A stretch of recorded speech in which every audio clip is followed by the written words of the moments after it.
경호원이 몇 명이요? 저요? 지금 방금 들어왔습니다. 몇 명이요, 경호원이? 저는 밤에는 9명. 낮으로 바꿔서 낮에는. 네. 아니 방금 들어왔다니까요. 잡담하는 사이에. 자, 본 투표 전 마지막 인터뷰인데 요새 건강 어떠십니까, 이재명 후보님? 우리 부모님이 물려준 재산 중에 최고의 재산이 그건 것 같아요. 예, 자, 강철 체력이죠. 와, 제가 어제 제 인터뷰 진짜 한 15년 동안 여러 번 했는데 네.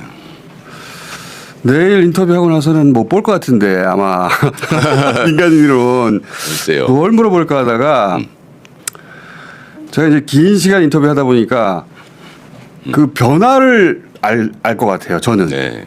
아 이때는 이랬는데 그때 이런 일 겪고 나서 이런 변화가 있었고 그 변화를 알 것 같은데 그 변화를 제가 알려드리고 싶어서 네, 네.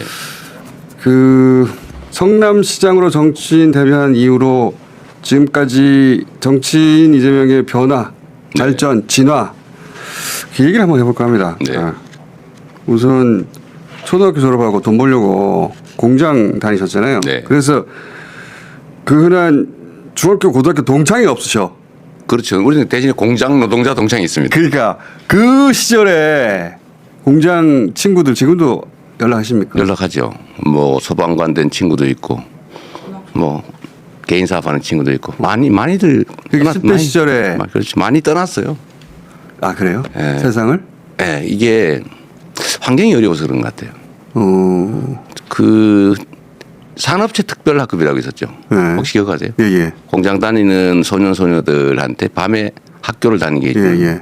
근데 그 멤버들이 있는 거죠. 저는 이제 학교를 안 가고 검정고시를 했고 그 친구들은 학교를 다녔는데 그때 그 또래 멤버들 모임을 오리엔트 공장 모임을 아직도 하죠. 오리엔트 공장에서 손 다치신 거 아닙니까? 아니 그건 야구 공장이었나? 야구 글러브 공장. 그 바로 직전이었죠. 그러니까 그 10대 시절 도시민들이 학교 못 가고 공장 다니던 그 친구들을 지금도 연락하세요? 네. 그러니까 남들은 인생에 제일 중요한 귀한 친구들이 그러니까 역할을 많이 하는 그게 고등학교 친구들이잖아요. 우리는 딱 고등학교 나이 때에 공장 노동자들 모임을 하고 있죠. 그리고 보면은 그런 분들을 위한 활동을 해야 되겠다. 그 시민단체 활동하고 인권 변호사 네. 하셨는데 사실 되자마자. 네. 근데 왜 굳이 출마를 하신 거예요? 거기서 부탁해볼게요. 원래는 출마할 생각이 전혀 없었죠. 그러니까 저는 사회운동을 해야 되겠다고 마음먹었고 판사 검사보다는 변호사가 좀 능동적으로 적극적으로 활동할 수 있을 것 같아서 변호사를 선택을 했는데 어쨌든 그 활동을 계속하면서도 정치는 전혀 생각이 없었어요.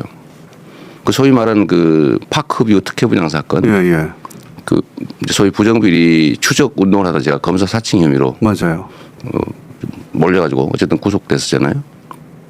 그런데 그때까지만 해도 당시 선거제도가 그 당수한테 충성을 맹세해야 낙점을 받고 총재, 그렇죠, 총재한테. 대표, 예. 그리고 선거 비용을 엄청나게 들여야 되고, 그럼 이제 당선되면 본전 찾고 다음 이제 선거 준비하느라고 돈을 모아야 돼요. 그래서 지자체장들이 대부분 돈 때문에 다 날라가죠. 그죠. 예.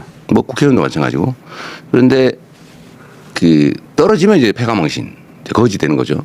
그걸 왜 하냐 내가 전혀 생각이 없었는데 노무현 대통령이 선거제도, 정치제도를 완전 바꿔버렸죠. 그러니까 기간 당원 많으면 공천 받는 거고 선거 비용도 일정 득표 이상을 하면 되돌려주고. 그래서 제가 안 되겠다. 그래서 인생 확로를 바꿨죠. 그래서 저는 사실은 노무현 대통령의 영향을 꽤 받았는데 개인적인 인연이 있지는 않고 불안하잖아요. 24살, 5살짜리가 이제 세상 개업하려니까 판사 검사하면 솔직히 먹고 사는데 지장 없고 6개월만 하고 나와도 좋은데 정관 되는데 바로 변호사 개업을 하니까 사실 되게 두려웠어요. 망설여지고 세상권도 없고 아는 사람도 없고 뭐 나이도 어리고 대부분 공장 친구들인데 친구 공장 친구밖에 없는데 근데 그때 이제 노무현 대통령이 사법연수원에 강연을 오셔가지고 그랬어요? 네, 그러니까 우리 노동법 학회. 근데 노동 개인 이재명은 몰랐는데 몰랐죠. 근데 그분이 해주는 말씀이 여러 가지가 있는데 딱 하나 저한테 꽂힌 게 있죠. 변호사는 굶지 않는다.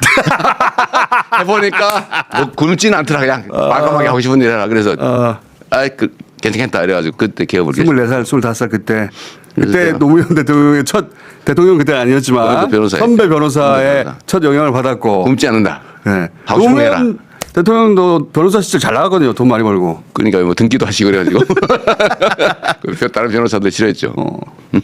그래서 노무현 대통령 첫 영향을 그래서 받았고 받았고 나중에 그러고 이제 대통령이 개업을 됐는데 했는데 시민사회운동이야 열심히 했지만 정치 생각 전혀 없었는데 이 정치 제도를 바꿔가지고 충성서약 안 하고 돈 들지 않고 뜻대로 할 수 있는 세상이 열린 거예요. 그래서 제가 노무현 대통령이 열어준 길을 따라왔다고 하는 이유가 사실 그 얘기입니다. 시민단체에서 인권 변호사로 하고자 했던 일을 그러면 아예 제도를 바꿀 수 있으면 더 좋지. 정치를 하면 훨씬 더 빨리 할 수 있다. 빨리 할 수 있다.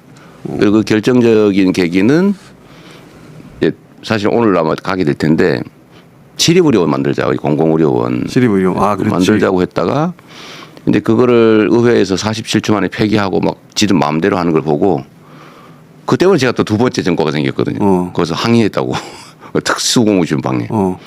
그러고 난 다음에 추배가 됐는데 제가 2004년 3월 28일 오후 5시에 교회 지하실에 숨어있다가 기도실에 숨어있다가 그때 같이 왔던 밥을 사가지고 몰래 왔던 우리 보건의료노조 활동하시는 그 형님하고 둘이서 끌어안고 울다가 우리가 그냥 출마하자.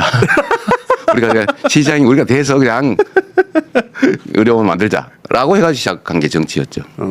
그렇게 항상 다 하고 쫓겨다니다가 네, 먼저라 그래. 안 되겠다. 이 제도를 우리가 직접 만들어야 되겠다. 우리 손으로 하자. 그게 정치의 출발입니다. 자, 결국은 했어요.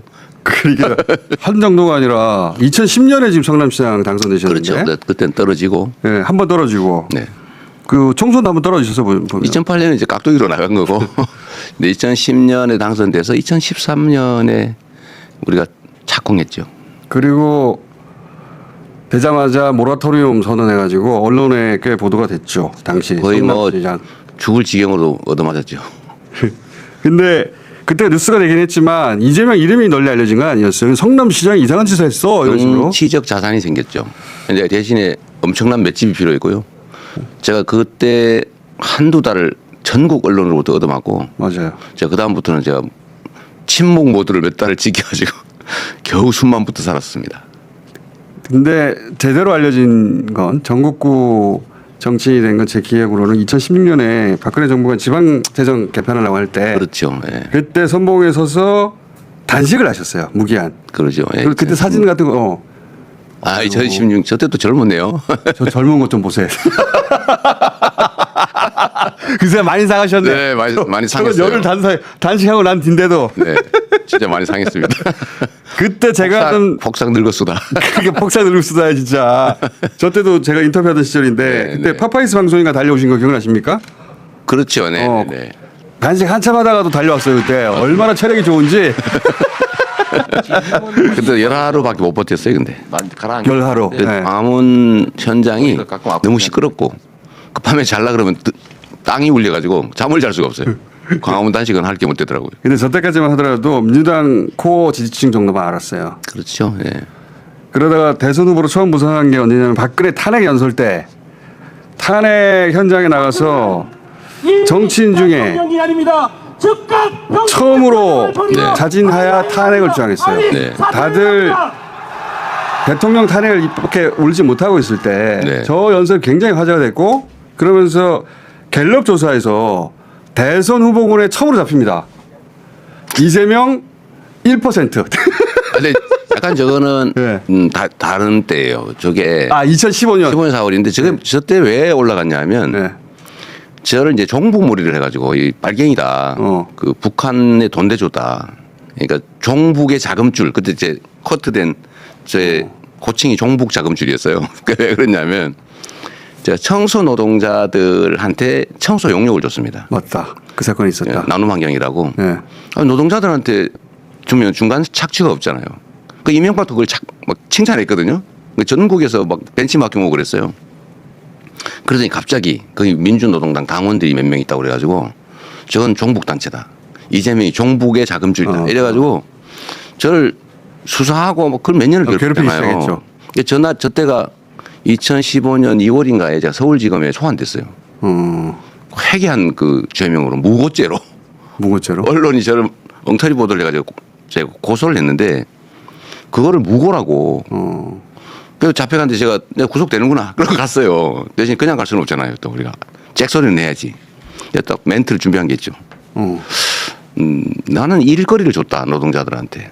나보고 종북이라는데 저 회사가 몇 년 동안 사회적 기업으로 선정돼서 이명박 박근혜 정권이 매년 8천만 원씩 사회적 그 기업 지원금을 줬다. 그냥 준 거 아니냐.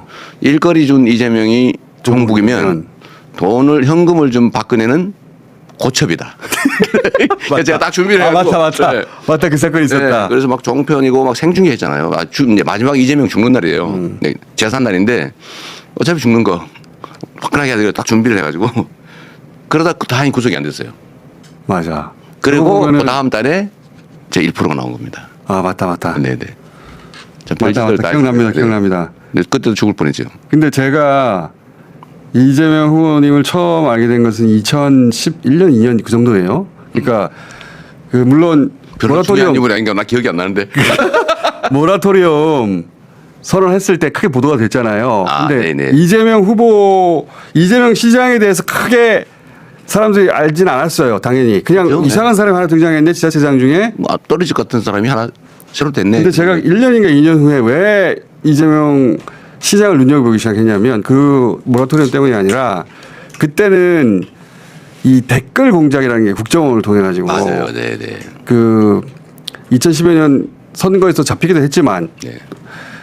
박근혜 정부가 들었으면서 댓글 팀이 맞아요. 계속 들어갔거든요. 맞습니다. 제가 그때 트위터 뭐 이런 걸 하면서 그 댓글 때문에 많이 싸웠죠. 근데 제가 왜 그 유시민 당시 성남시장을 주목했냐면 이 댓글 팀이 네.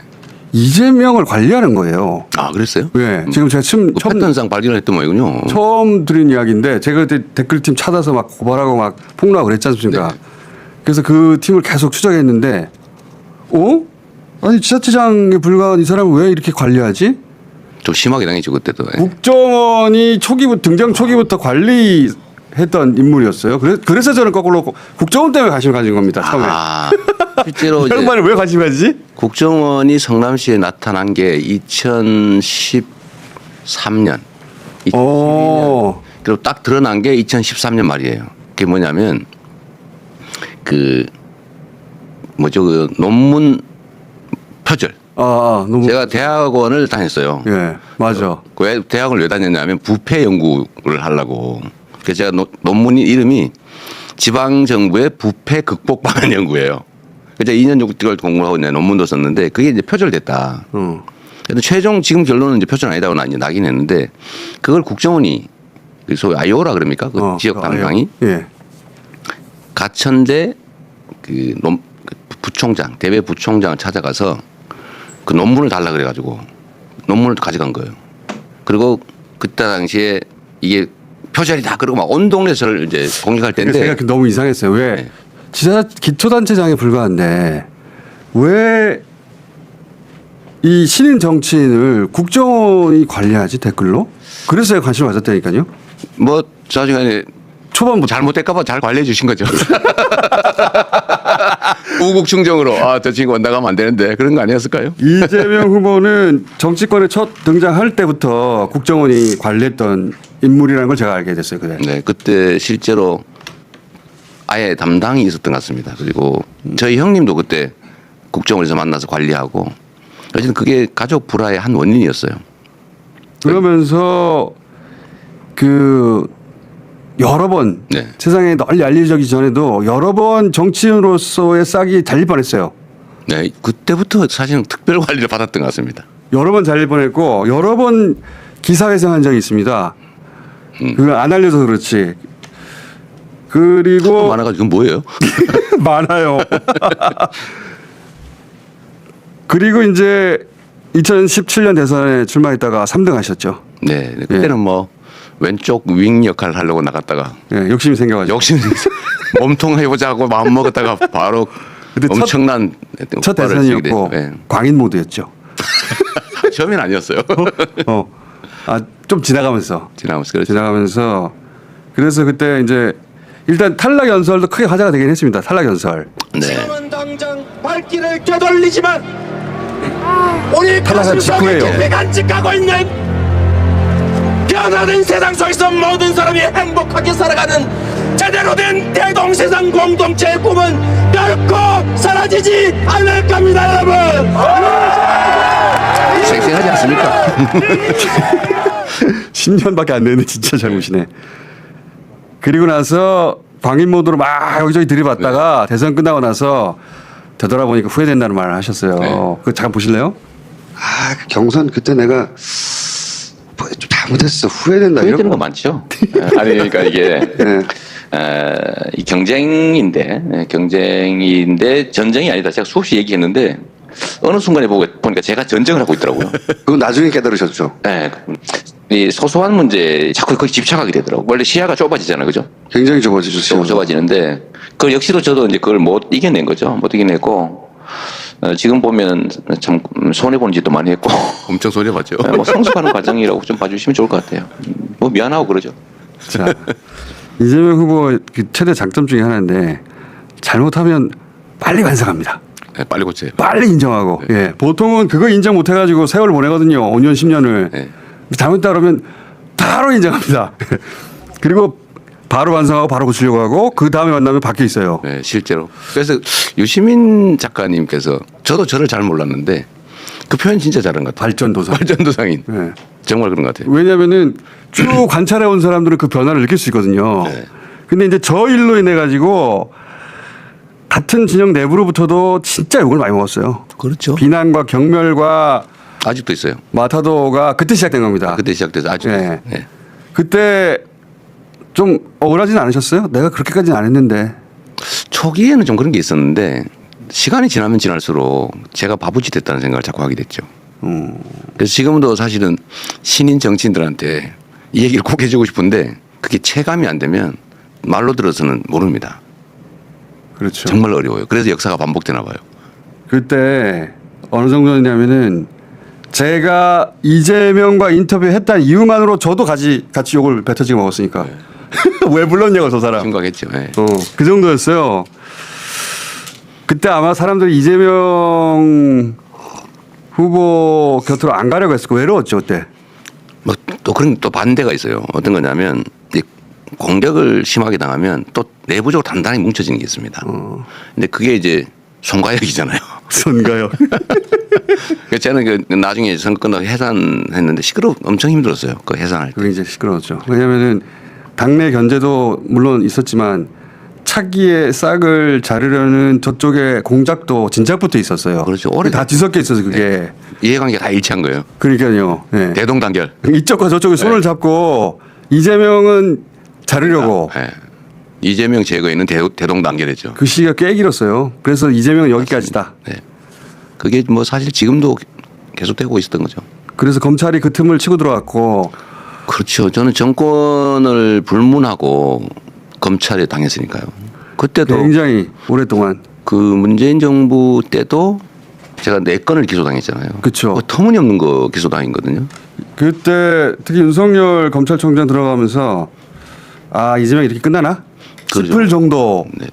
계속 당하셨고 그때 민주당 코어 지지층도 아 이재명 이렇게 해서 끝난다라고 하는 게 대부분의 견해였어요. 저 빼고. 뭐 저도 이제 산화 되는구나 그런 생각도 했는데 저 빼고 몇몇 소수 빼고는 아, 이재명 여기까지다. 끝났다.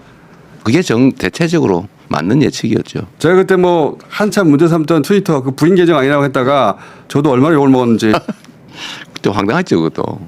이재명 곁에 갈 수가 없었어요. 네. 완전히 싹을 죽이려고 했기 때문에 그때. 이재명 옆에 있다가 당한 사람이 있어요.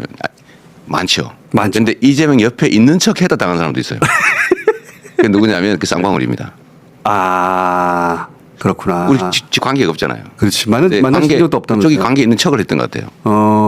바로 이거 다 이래가지고 털어가지고 그게 지금 엉뚱하게 걸려버렸잖아요. 그게 대부송까지 온 거에 만들어서 그래서 그것까지 가게 된 거죠. 예.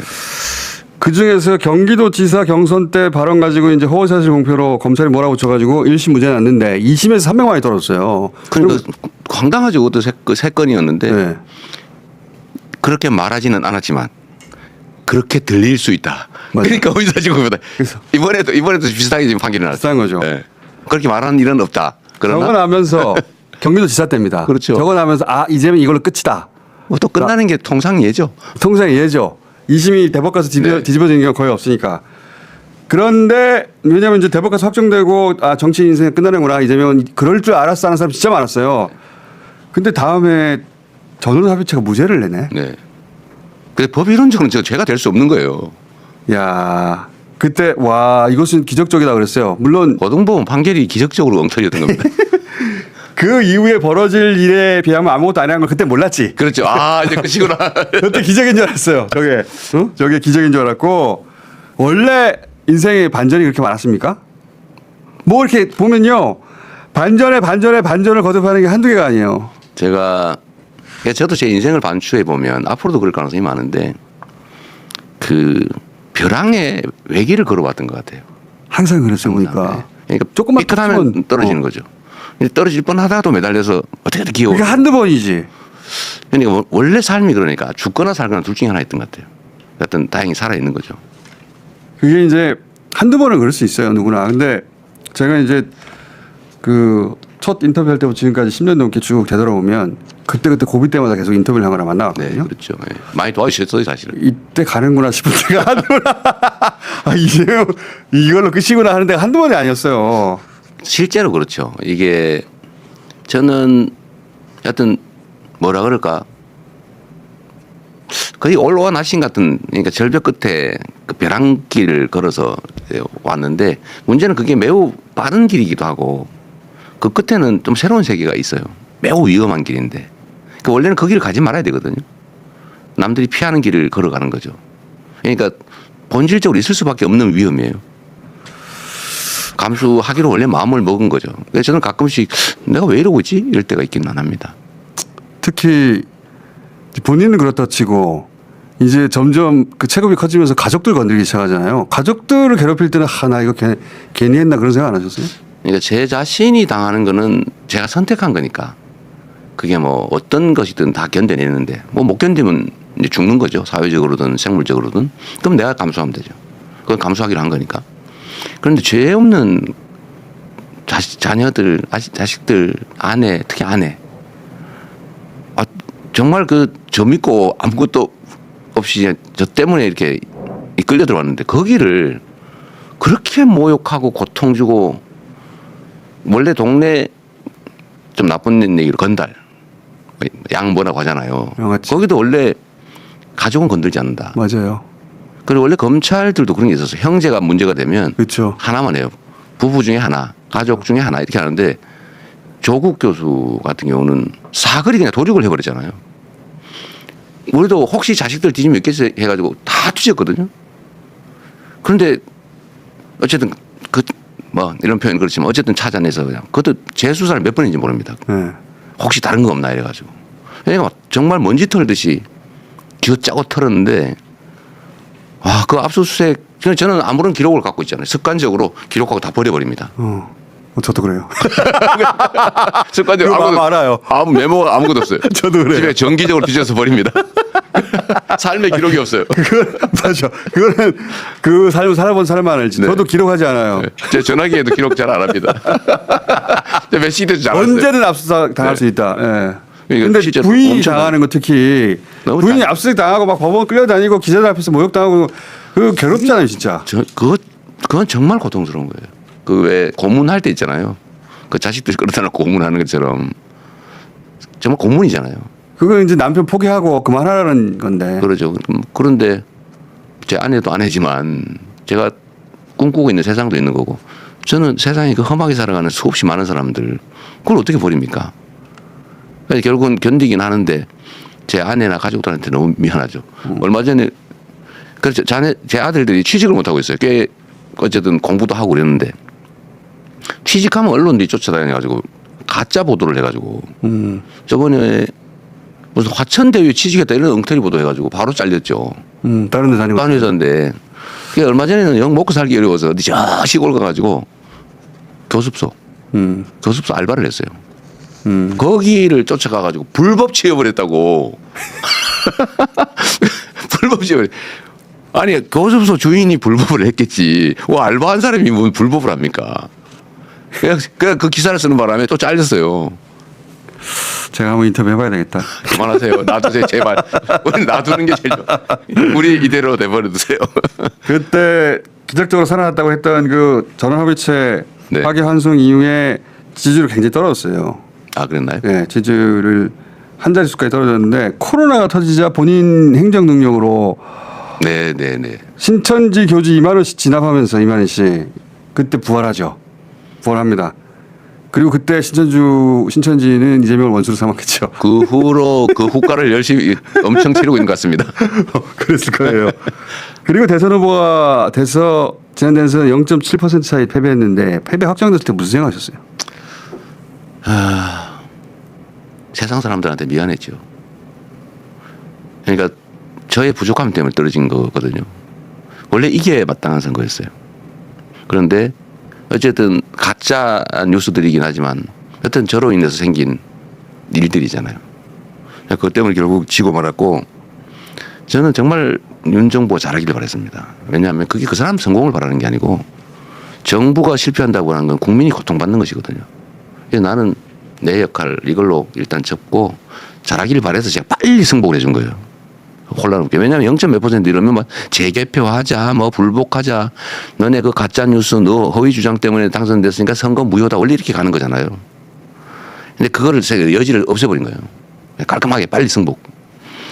개표가 바뀔 수도 있는데 뭐 이론적으로 하면. 그래서 제가 빨리 정리를 해주고 그냥 열심히 해서 성공한 대통령 되시라.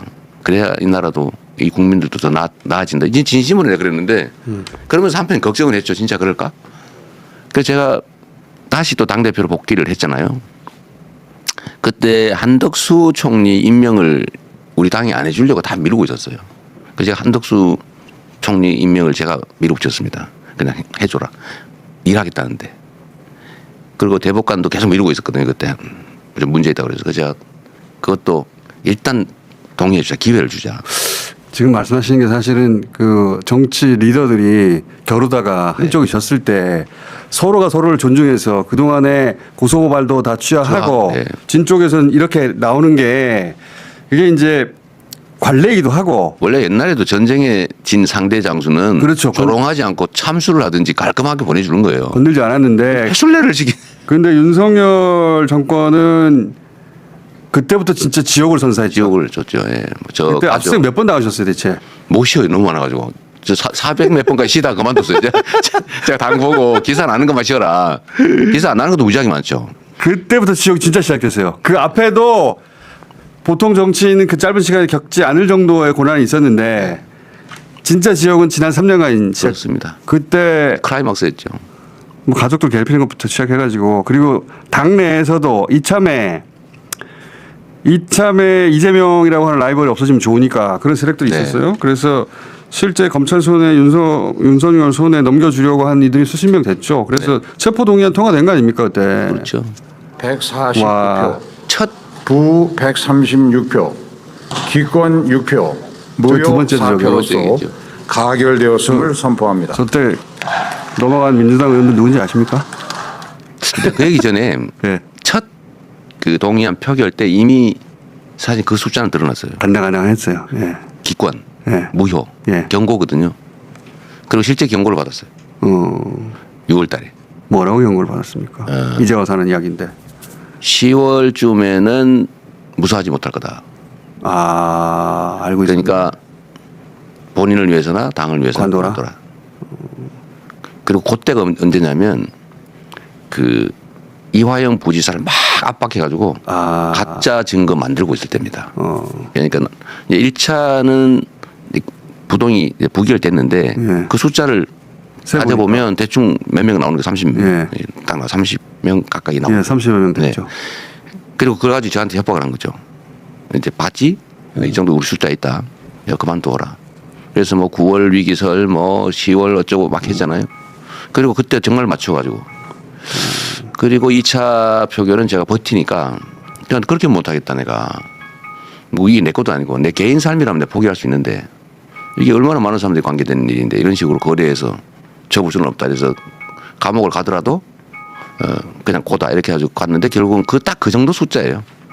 가결해서 제가 뻔냈죠. 띵동동 하시는 저 경호원분 소리 좀 줄여주세요. 방금 띵동띵동띵동 배경음 들린 거를 경호원들 폰이 울렸습니다. 근데 누군지는 아세요? 대충 알죠. 이게 또 그 반복되는 패턴인데 이재명을 죽이려는 사람들이 있어요. 근데 그 끝은 꼭 그들이 죽습니다. 맞아요. 이분들이 거의 다 그랬어요. 이분들이 다 경선 탈락하고 당 나가고 그랬잖아요. 그러죠. 제가 가끔씩 그런 상상을 할 때가 있는데 왜 나한테 와서 들이받고 내가 때렸다고 주장하지? 이런 생각을 할 때가 많아요. 맞아. 가만히 있는데. 가만히 와서 들이받고는 그리고 나중에 보면 그 사람들 어디 갔지? 그 사람들이 오히려 딱 그 얘기가 맞습니다. 근데 저 때 저렇게 가결되고 나서 당도 난리가 났지만 전 사실 구속되는 줄 알았어요. 저도 구속될 가능성이 높다고 봤어요. 그래서 당시 정청래 수석하고 네. 무슨 얘기를 제가 그때 했었냐면은 구속이 될 것 같은데 그러면 구속돼도 절대 사퇴하면 안 된다. 네. 그런 얘기 한참 했었어요. 그러면서 뭐 구속된 채로 총선 치러야 된다. 막 그런 얘기 한참 했는데 다음날 새벽에 나왔어. 우리는 그 이전에 저는 원래 험한 삶을 살아서 그런지 모든 가능한 경우를 다 대비해요. 그러니까 A안, B 플랜, C 플랜 이렇게까지. 이제 구속될 경우를 상정한 플랜도 다 만들었죠. 네. 아니, 그 가능성이 제일 높다고 봤어요 저는. 그러니까 그때를 대비해서 그 정청래뿐만 아니라 우리 지도부하고 다 상의를 해놨죠. 저기 다시 한번 들어봐 주세요. 저기 장사한 지 사흘 만에 걸어 나온 거지 저기. 그래서 저거 보고 처음으로 야 불사신인가? 라는 표현을 처음으로 생각했고 근데 저기 끝인 줄 알았는데 그 다음에 가덕도가 있었죠. 와 이거 영상 한번 보셨어요 나중에? 저 보기 좀 어렵던데요. 그래도 한 번만 봅시다 네, 네. 다시. 너무 자. 끔찍하더라고요.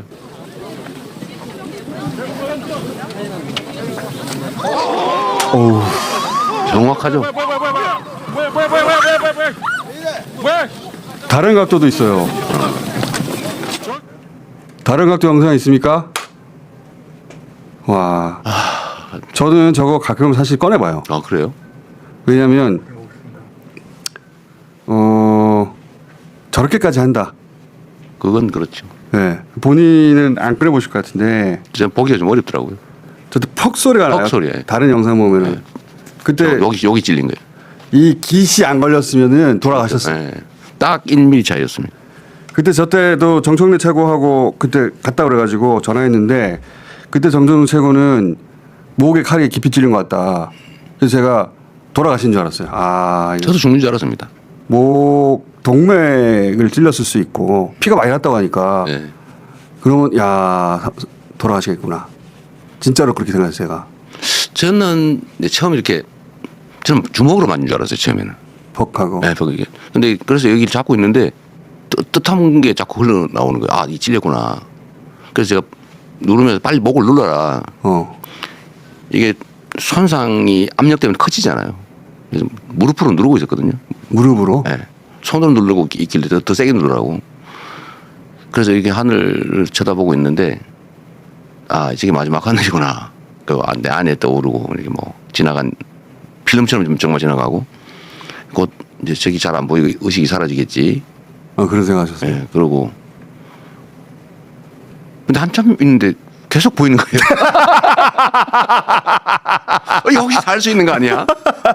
아 처음엔 이게 마지막 하늘이구나 맞아요. 생각하셨구나. 그렇죠, 예. 내가 그 얘기는 들었어요. 그 수행 갔던 분한테 그 내가 갈지 모르니까 그 아내한테 이 말을 전해달라고. 네. 그 얘기까지 들었는데 하늘이 계속 보이네. 아니, 근데 파란 하늘이 계속 보이는 거예요. 그래서 혹시 살 수도 있는 거 아니야 이런 생각이 들어서 저 때 저는 돌아가신 줄 알았어요. 진짜로. 근데 이제 또 살아났어. 정말 1mm 차이였어요. 이게 정맥은 67%가 잘렸대요. 3분의 2가. 옆에 동맥이 있는데 그 사이를 찔린 건데 열상이 아니고 자상인데 국정원이 열상 1cm. 그러니까요. 그래서 좀 사기를 친 거죠. 근데 어쨌든 그 1mm 차이로 그래. 스치기만 해도 터져버렸거든요. 동맥은. 그럼요. 정말 죽고 사는 게. 하느님이 보호하사. 근데 그때 여러 차례 변하셨지만 전날 이후에 제일 많이 변하셨어요. 그렇죠. 제일 많이 변하셨고 그 전에 제가 이재명 후보님한테 받았던 인상들 여러 가지가 있지만 총명하다, 일처리 빠르고 판단력 혹은 뭐 에너제틱하고 체력 죽이네 뭐 이런 생각을 했었는데 그중에 어그레시브가 있었다고요. 당연히. 근데 전날 이후로 어느 순간부터 그게 사라진 거예요. 공격적이고 어그레시브하고 그렇죠. 그게 사라지고 왜 이렇게 관대해졌지?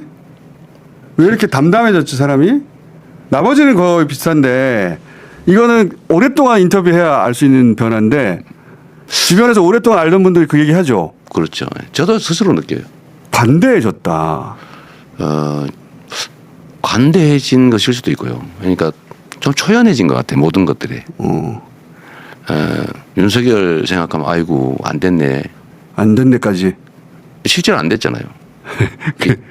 안 됐잖아요 지금. 안 된 측면이 있죠 인간적으로는. 예. 그 제가 그분 근데 생각. 그 사람이 나를 그렇게 괴롭혔던 걸 생각하면은 화나는데 네. 그거보다는 스스로 지옥을 만들어 놓고 그 지옥 안에서 저렇게 고통스러워하는구나. 그 불쌍한 중생이라는 말 있잖아요.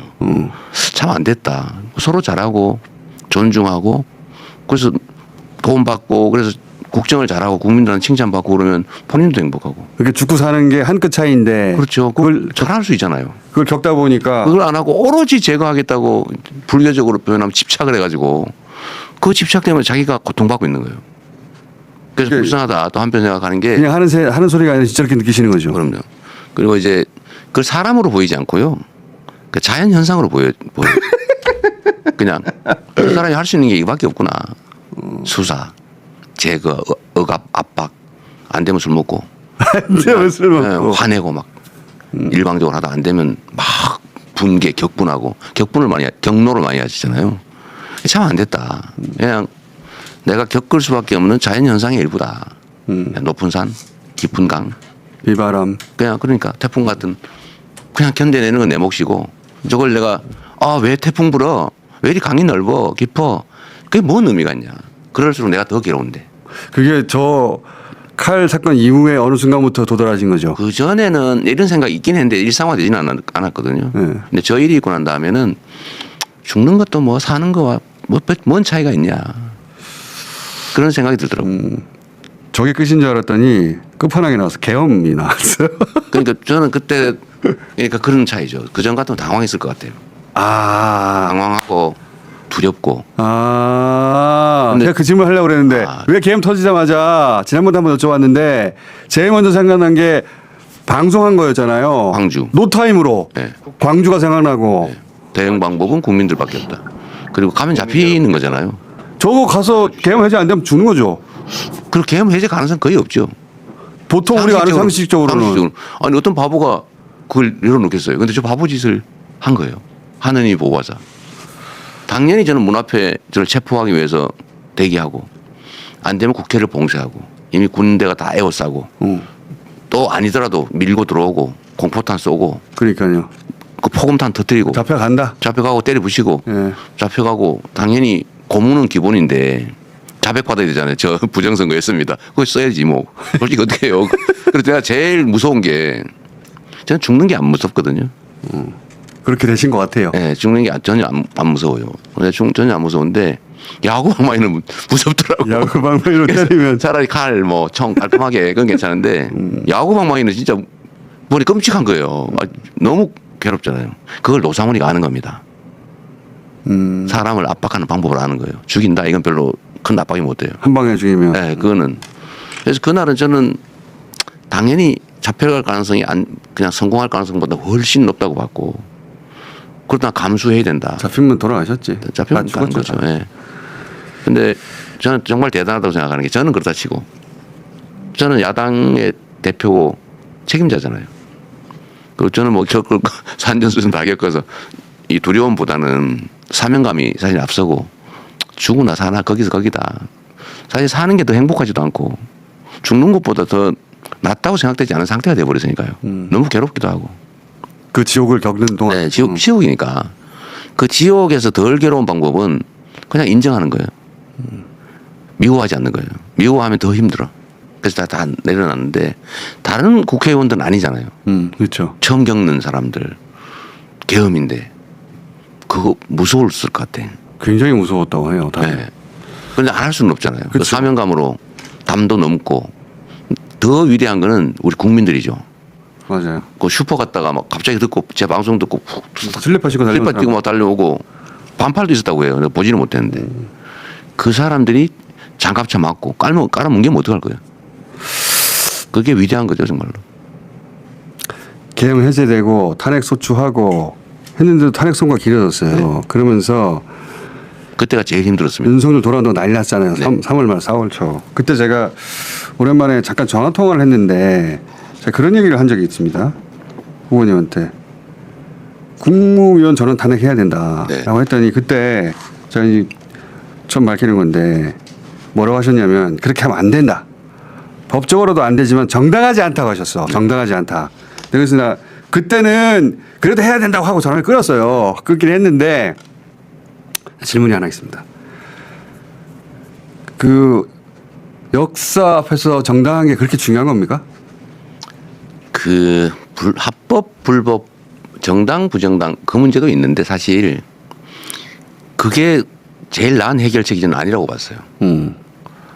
정말 성질 같아서는 싹 해버려야죠. 그리고 그들은 그렇게 당할 만큼 잘못했어요. 근데 그 다음에 올 상황이 정당하지 않다고 대중이 판단하면 대중 동원이 안 됩니다. 그게 움직이지 정당성의 않죠, 힘이죠. 그런데 전원 탄핵해버리면 이제 정부는 없는 상태가 돼요. 근데 문제는 그 다음 승계 순위가 법에 안 정해져 있습니다. 국회로 뭐 예를 들면 선출직으로 넘어온다. 그거 만들어야 될 것 같은데 이제는 그렇게 되면 모르겠는데 그냥 없어지는 거예요. 근데 국회가 통제할 수 있냐? 없어요. 그러면 머리가 없는 상태가 되는 거예요. 나쁜 머리라도 있어야 정당하지도 않고 그것이 통제되는 상황도 아니다. 이게 무정부 상태가 될 수 있어요. 종합적으로 판단했을 때. 네. 그게 제일 문제였죠. 근데 제가 그때 근데 그 무정부 상태의 가능성을 마지막으로 막아주는 것은 국민들의 힘인데 국민들에게는 정당성을 부여해 줘야 돼요. 정당성이 무엇보다 중요해요. 네. 근데 그게 혼란이 생겨버리면 국민들이 나서기 어려워지죠. 근데 고민은 참 많았죠. 제가 그때 그 통화하고 나서 저는 그때 그래도 전원 탄핵해야 합니다 하고 전화 끊었는데 뭐 내가 그렇게 할 수 있는 건 아니지만 끊었는데 그런 얘기 많았어요. 네. 근데 제가 그 통화 이 얘기를 다시 왜 꺼내냐면 정당하지 않다는 표현을 쓰시고 나서 제가 그때 처음으로 이분이 대통령 될 준비가 끝났구나 생각을 했어요. 아, 그러셨어요? 네. 저는 그렇게 떠들어도 되거든요. 근데 대통령이 될 사람은 판단이 그렇게 달라야 되죠. 저는 그렇게 끝났구나. 그렇지. 대통령이 될 사람은 그렇게 판단해야 되지. 언제나 전체를. 뭐 제가 뭘 한다는 게 아니고 언제나 전체를. 그때 그 생각을 했고 그 다 끝난 줄 알았더니 또 대법원이 파기하죠. 제가 이 많은 과정 중에 제일 황당한 거였어요. 다른 것들은 어느 정도 예측을 했는데 이거 예측 못하셨죠? 이거 전혀 예측 못했어요. 대법원이 이렇게까지 노골적으로 대선에 개입하나? 진짜 아무도 예측 못했어요. 그 일종의 특종일 수도 있는데 네. 그 얘기를 하면 대법원 쪽에 저한테 직접은 안 오지만 이 소통들이 일반이잖아요. 예. 사람 사는 세상에 이게 없을 수 없거든요. 제가 들은 바로는 빨리 정리해 주자였다고. 저도 비슷한 얘기 들었어요. 빨리 기각해 주자. 깔끔하게. 그랬다고 해요. 저도 그런 얘기 들었어요. 그런데 어느 날 바뀌었대요.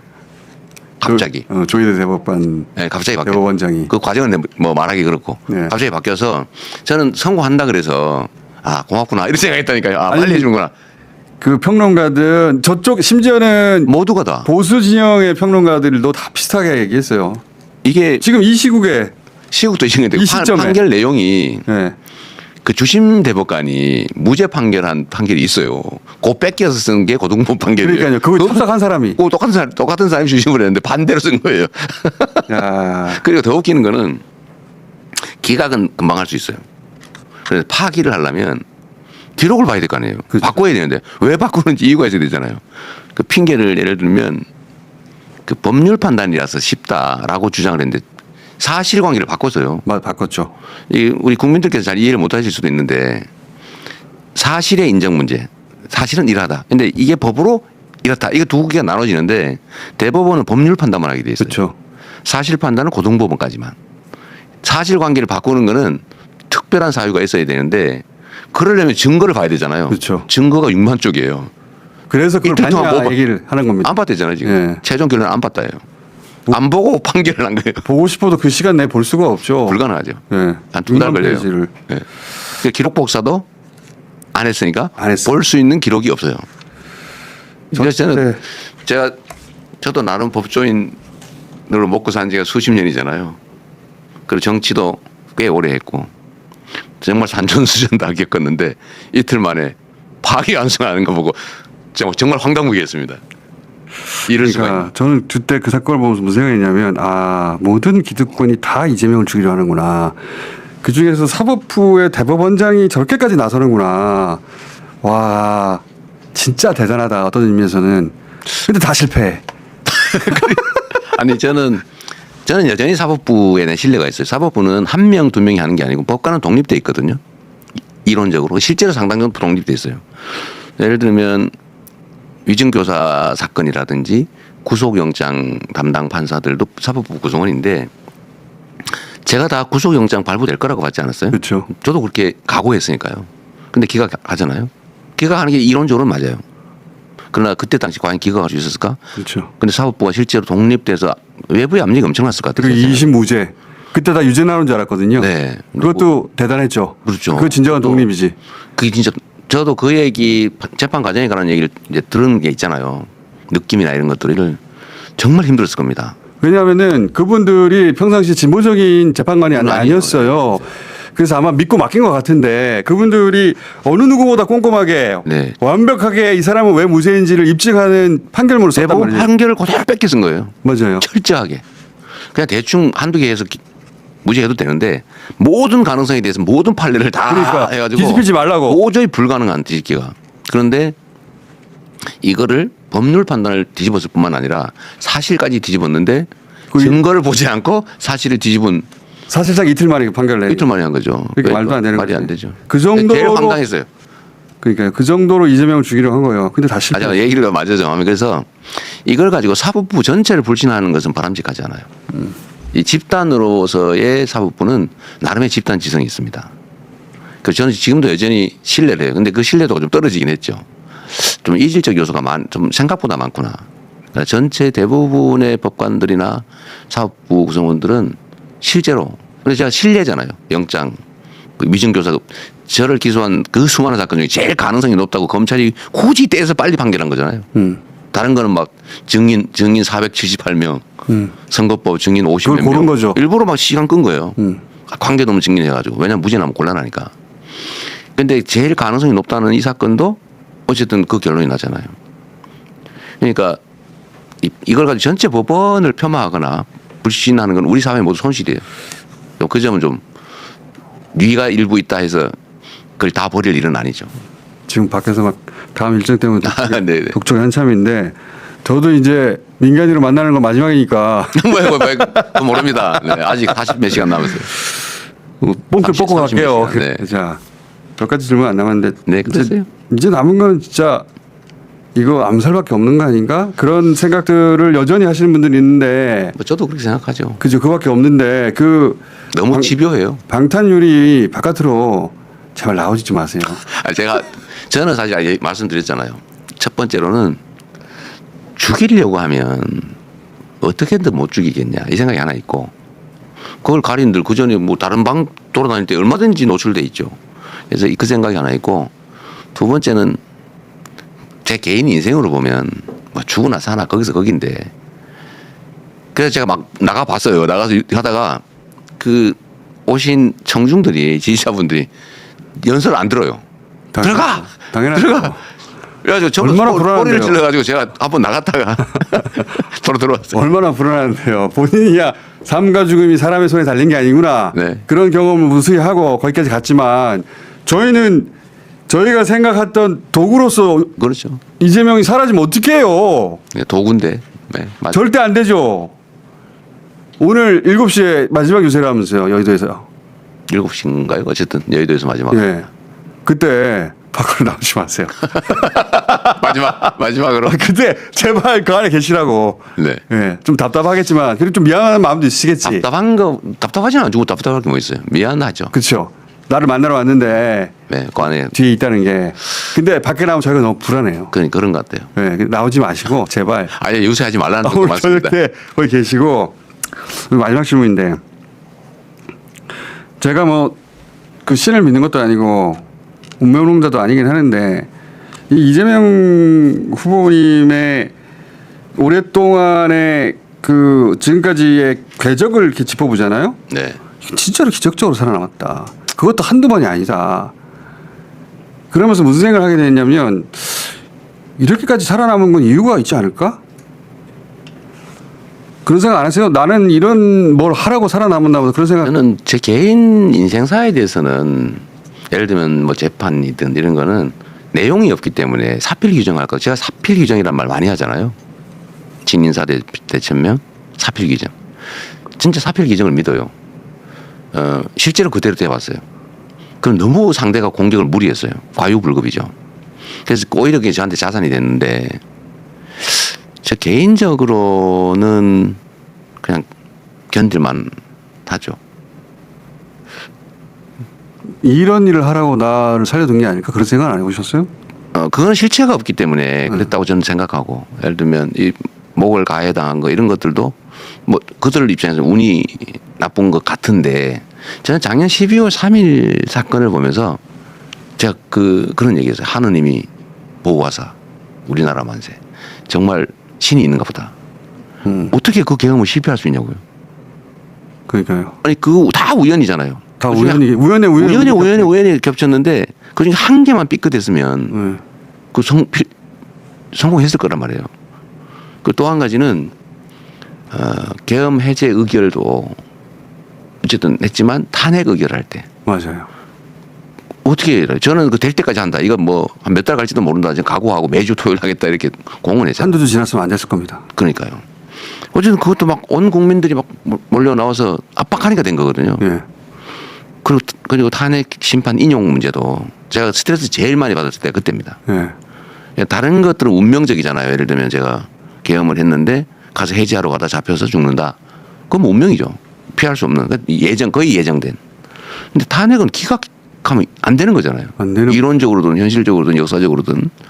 근데 기각될 수 있다는 생각이 어느 순간 들기 시작했단 말이에요. 처음으로. 이거는 정말 숨막히는 일이었어요. 맞아요. 가장 스트레스 쌓이는. 근데 이건 역시도 국민들의 힘으로 이겨내는데 이걸 보면서 이 우연들, 이 엄청난 우연이 점철됐는데 근데 결론은 국민들의 뜻에 따라서 흘러간 거잖아요. 정말 하느님이 보호하신 것 같아요. 제가 애국가에서 부를 때마다 하느님이 보호하자 할 때도 그때잖아요. 진짜 이 나라는 하느님이 보호하사 돕는 나라구나. 만약에 하나님이 보호하신 게 맞다면은 도구를 이재명으로 선택한 거예요. 지금 보니까. 왜 대통령이 데려가십니까?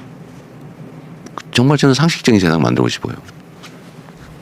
그냥 상식적이고 정상적이기만 해도 세상은 훨씬 살만해요.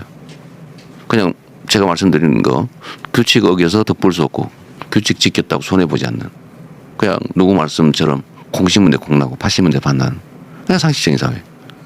그냥 법이 지켜지는 사회. 공정한 사회. 나머지는 각자 경쟁해서 뭐 역량 따라서 하는 건데 그 기본적인 판은 공정해야 되잖아요.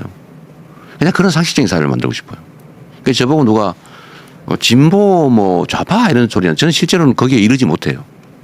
그냥 상식적인 우리가 만든 합의가 지켜지는 예측 가능한 사회. 네, 그 정도.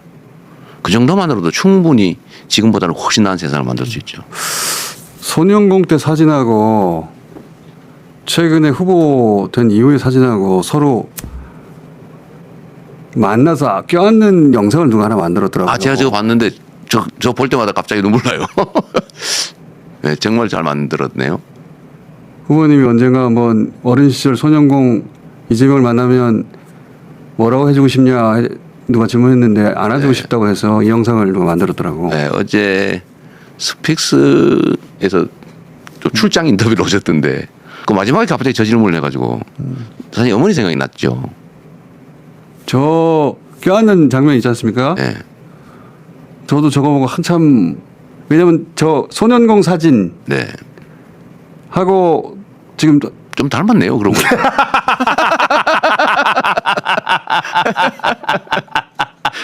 자, 눈은 좀 흘러내렸습니다. 세월이 지나 살이 좀 흘러내렸어요. 50년 후네요. 50년 후. 그쯤 되겠네요. 15살 이런 저때 껴안고 무슨 얘기를 해줄 건지는 얘기가 필요하겠어요. 대선이 끝나고 나서 제가 한번 여쭤볼게요. 어쨌든 저 장면, 그러니까 저 사진을 보면 어머니 생각나죠. 저는 어머니가 가슴 아팠을 게 가슴 아파요. 지금 모습을 보셨으면 좋았을 텐데. 그렇죠. 그 얘기도 선거 다 끝난 다음에 하시죠. 네. 어쨌든 제 시장 출마하고 어쨌든 그 과정에 가장 고통받으셨죠. 어디로 들어가십니까? 근데 용산으로 가십니까? 아니 뭐 결과가 나온다면. 또 지금 그런 얘기하면 또 뭐 다 된 것처럼 이렇게 할 가능성이 있어서 알겠습니다. 그러나 일반적인 얘기를 하면 예. 용산으로 가는 게 맞습니다. 너무 많은 비용이 들고 시간도 많이 걸리고 고생도 심하고 빨리 청와대를 수리해서 기간 동안만 있다가 청와대로 가야죠. 일단 용산을. 돈 들여가지고 왜 그런 짓을 합니까? 보안도 안 되는데. 자, 그게 뭐 용산 용의 여의주 자리라면서요? 다 끝나고 언제쯤 다시 인터뷰를 하실 수 있을래나? 6월이 가기 전에 한번 해주세요. 짧게라도. 결과가 어떻게 될지 모르지만 예. 뭐 인연이 끊어지게 하겠습니까? 그러니까요. 6월이 가기 전에 네. 연락하기도 굉장히 어려우시겠네. 떨어져서 하는 고통이 없었으면 좋겠네요. 그때는 제가 연락 안 하죠. 감사합니다. 연락 드리면 잘 된 거죠. 예. 그때 연락 드릴 때 연락. 맞습니다. 야, 생까지 마시고. 네, 감사합니다. 그때 다시 뵙겠습니다. 감사합니다. 네, 감사합니다. 네. 수고하셨습니다.